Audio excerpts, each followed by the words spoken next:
so if you saw my video last year of the property layout, I'll try to link it either below or in an iCard if I can find it or remember to. This is the entire 4.5 acres of our property here. My seed hole down there. And what I was going to show you today is last year's garden. This is my dining room, by the way. We don't have art, we have a property plan. Up here we have a tiny baby maple that was here when we moved in. Sorry about my bad nails. And then I think this might actually be a large crabapple tree. We put a chicken coop here. We had made it mobile, but it's probably going to stay there permanently because we have discovered we have a lot more than we thought of aerial predator pressure, and so we had to put bird netting over it, and that was a huge pain. So it was just really bad. So we may not move the coop, although we did have to cut the netting down during our Christmas Eve storm. We'll see. So that it might stay there forever. We'll see. But this is last year's main garden right here. My plan, so these squares and rectangles are planter boxes. They are raised beds.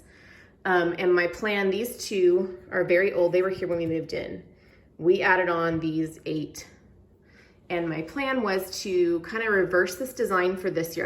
I had a 3-year plan. This was all before pandemic and everything. A 3-year plan to put 2 of these here and here on year 2, and then another group of 4 right here. And then the 3rd year to copy this over here. So it would be kind of this nice layout. And then everything else that needs to go in the ground around it. I do both in-ground and boxes. They both have advantages. So here's what I had last year. My celery didn't grow very well. There is, by the way, an arch made out of cattle panel here that I grew sugar snap peas on, and then I grew cucumbers on them last year. I did peppers and radishes there. Actually, I just ended up doing radishes there. Some strawberries here, June bearing, lettuce bed there. The beds that were here already that had completely dead dirt, except for right here was asparagus, and I left it. And we put some ever-bearing strawberries there. This was my fall garden this past year, cabbage, cauliflower, broccoli. And then down here, I put carrots and a few onions in here, beets and spinach there, pickling cucumbers here. I actually ended up, I think I switched, this was the plan, but I think I ended up putting pickling cucumbers up here as well instead of the celery. I put, so spring was radishes, then I did like cucumbers, fresh eating and pickling. Because I ended up using both of these for peppers because I had forgot to add in peppers. And then I had put a potato bed in the ground in here, and I planted corn right here. And then these lines are all cattle panels. And I actually had one more on each side than I had originally planned. So this whole side had tomatoes. So I had 4 rows of tomatoes. And then I had the other one up here had cherry tomatoes. So these were all types of beef steaks here. We had enough wood for 1 more box, so I had planted potatoes there. And then I later added, when the potatoes were dug up, I added a fall. I think I planted green onions and turnips there. And then on my 4 rows here, like I said, I had cherry tomatoes there. I planted green beans and sugar snap peas. I had 2 rows of green beans, and I had some leftover tomatoes I tucked in around there too. I also had a row in ground up here of some other like bush beans that did not need a cattle panel. So this was last year's garden, and I did for this year plan, I will tape it up and then re-show it to you in a second, but I did plan what I originally said to put the 2 long beds here and the 4 ones here lining up with them. The only difference now I'm thinking is that I may not need next year the 3rd row of beds over here that I had planned on. I might just leave what's here after this year's beds are built and do everything in the ground. Again, next year is next year. I have plenty of time to change my mind if I want to. And it doesn't have to be just next year. I may do it without building them next year and then decide I want them after all. And it'll just extend it out a bit. But at this moment, I'm changing my 3-year plan to add just the 2-year of beds and then planting everything else in the ground around it. So let me take a break here, and I'm gonna tape this year's plan straight over the top of that, and then I will share that with you. Okay, so now we have this year's plan. As you can see, I just taped the top so that I can refer back, at least for right now, refer back if I need to last year's plan. I am not planning on planting corn here. This just didn't get covered, although I might run out of room up where I showed you in a second that I'm gonna plant it. And if so, I'll just retill that and do it.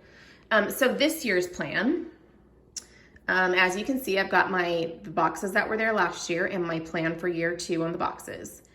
And then, so let's see, I'm gonna put both of these boxes, fresh eating cucumbers, and on the panel in the middle, sugar snap peas. The snap peas are usually done about the time the cucumbers start, so I can do both in there. June bearing strawberries, they have to stay there, they're perennial. Tomatillos right here, I have to leave that and that. These are perennial, the ever-bearing strawberries and the asparagus. I have another short panel here that has sugar snap peas every year. And I'm gonna put peanuts in this box. I'm leaving this one open for now because I always forget something.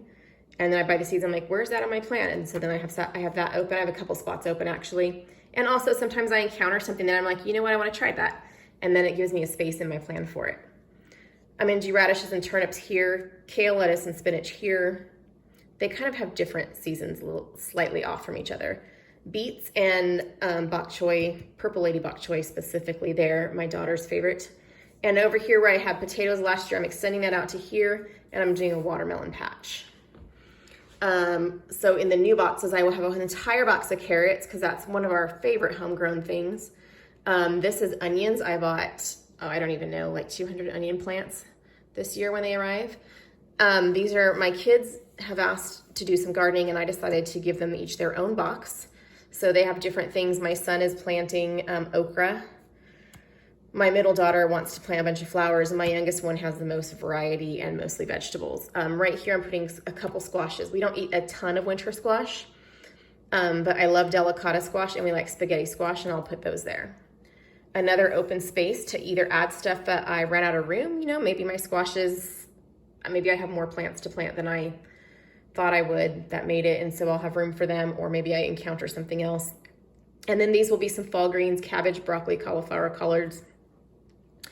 And then over here in ground, in this area, I'm gonna be planting corn. We're planting peaches and cream, some popcorn, and I'm gonna try some dent corn for the chickens, to dry for the chickens. And I think I planned on some decorative corn too for the fall.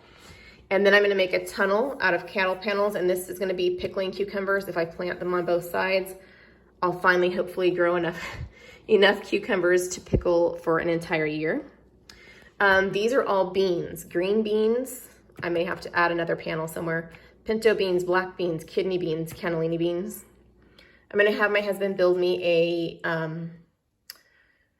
a taller box, the same size. It's a 4x4, but a much taller box to plant potatoes in. And then the rest of this middle section in between the cattle panels is gonna be pumpkin patch. Again, if you watch my seed haul, we don't eat a lot of pumpkin, but I do like to decorate with them, and I'm hoping to not have to spend money on decorative pumpkins this year. So I had to change, I originally sketched this out and had to change it. I had, all of these lines are tomatoes. This is an entire tomato thing. And I have them here too. And then I went out there to mark it on the ground, and I realized I have a baby maple tree in here that I completely forgot about.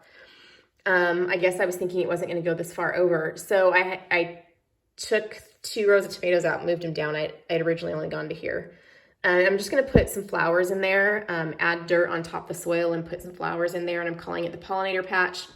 But I will have 1 row of cherry tomatoes, several rows, 3 rows looks here, of paste tomatoes. This is my experimental. I've always got some experiments to do. I think I bought hillbilly tomatoes this year. I want to try that. Momotoros, I tried those last year and I liked them. And then 2 rows of beefsteaks. Beefsteaks are my favorite, but I pretty much, if I'm growing paste tomatoes for canning, I would like to just fresh eat those, so I don't need a ton. And then along the edge here, I'm gonna just till this in the ground and do 2 rows of herbs of various types, all the herbs. And in the middle, I'm gonna put all the peppers. This gives me room for 20, I think I counted 23 pepper plants. That's banana peppers, bell peppers, little lunchbox mini peppers, jalapeno peppers, all of those. So, so backing up again, here's what it looks like now. For this spring, we still have to get the lumber and build the boxes, and then last year. So as you can see, it's expanded out quite a bit. Yeah, that is the garden plan. All right, you guys, I'm hanging out my upstairs bathroom window to give you an overview and kind of show you where on the sketch the garden will be. Those are planter boxes from last year, and right in front of that is where our tomatoes and beans and stuff were. So I've just pulled out the cattle panels, they're over there, because that's where our second set of boxes is going to be this year. And then the other cattle panels will be out here. So we'll have those boxes, this year's boxes, corn, cucumbers, beans over here on cattle panels. In the middle, I'll have a potato box and a pumpkin patch. Then I will have tomatoes on cattle panels here. This is that tree I was talking about that has the, I didn't plan for it, so I'm just gonna put pollinator plants around there. And then on this side, the cattle panels of the tomatoes, I will have the herbs and peppers. And then over there, I'm gonna till up that, see where the silage tarp is, and that area will be the watermelon patch. Hi, chickens. So that is the overview from real life of where that sketch will be. Okay, guys, so I was just doing my garden plan for the year, and I got a few seeds in the mail in the last couple days that I didn't have when I did my seed haul recently. So I thought I would just throw them onto the video, because why not? So I had ordered from High Mowing Seeds Black Futsu Pumpkin, and those came. They're like anywhere from a deep orange to a blackish color, and they're lumpy, and they have like a powdery look to them. And I thought they just looked really beautiful for decoration. But I got the seed packet, and I'm seeing that it says that they're tasty raw. I'm not a huge pumpkin eater, but I might try that just because, really, raw pumpkin. So I got those, and then I also got from John Sheepers, which I have not ordered from before, but I really wanted to try peanuts this year, and the ones I ordered from Haas weren't in, so I ordered some peanuts. These are Tennessee Red Valencia, and I live in Tennessee, so why not try those? And then Kiss Me Over the Garden Gate is a flower I wanted to plant, and I originally saw it at Baker Creek, and they were out. Red Bull Brussels sprouts, something I wanted from M.I. Gardner, and he was out. Gigante Inverno Spinach. I forget where I wanted these, but they were out. And then Apricot Lemonade Cosmos. So I got all of those from John Sheepers. I've never ordered from them before. They came fairly timely and were completely stocked. So, and then the last thing from Select Seeds. Hold on here. Select Seeds, let's see, mostly flowers from them. Scabious, this one's Beaujolais Bonnets. And then another scabious called Black Knight. And these Sweet Pea Old Spice. Oh, these are like the sweet peas, like the flowers, not sweet peas, like sugar snap peas. Larkspur, Giant Imperial, and Feverfew Snowball. Thought these would make kind of almost like a ground cover, a good lower, they're short little plants. So those are what came in. I just wanted to add those on so that you could see a few other things I got. Okay, so I got another small batch of seeds in. Just a couple things here from Gurney's. Finally, the biggest one I got, these are sugar snap peas. There are 225 seeds here, which should be enough for us for a spring and a fall planting. You pretty much only eat those fresh, so I don't overplant those for storage. And then I got a pack of beefsteak tomatoes. Doesn't feel like, oh, 75. Doesn't feel like 75 seeds in here. I got some Dill Delight. In my seed haul, I had mentioned that I was trying some more ferny, leafy types of dill because I prefer the leaves, and this one was one of the ones that looks that way at least, so I got that one. And then Scarlet and Auntie's carrots. This is our standby carrot. I actually couldn't find it in the stores this year. They had like half long ones. I just like the plain old regular Scarlet and Auntie's. I ordered the biggest package I could find for non-commercial at 1,500 seeds. This carrot seeds are so small, y'all. That's all the seeds are right here, like in this section. That's 1,500 carrot seeds. I opened it and I was like, is this right? even though I knew they were small, because that just seems so tiny for 1,500 seeds. But that is what I got from Gurney's. And I think, yeah, I think that's all I ordered from them.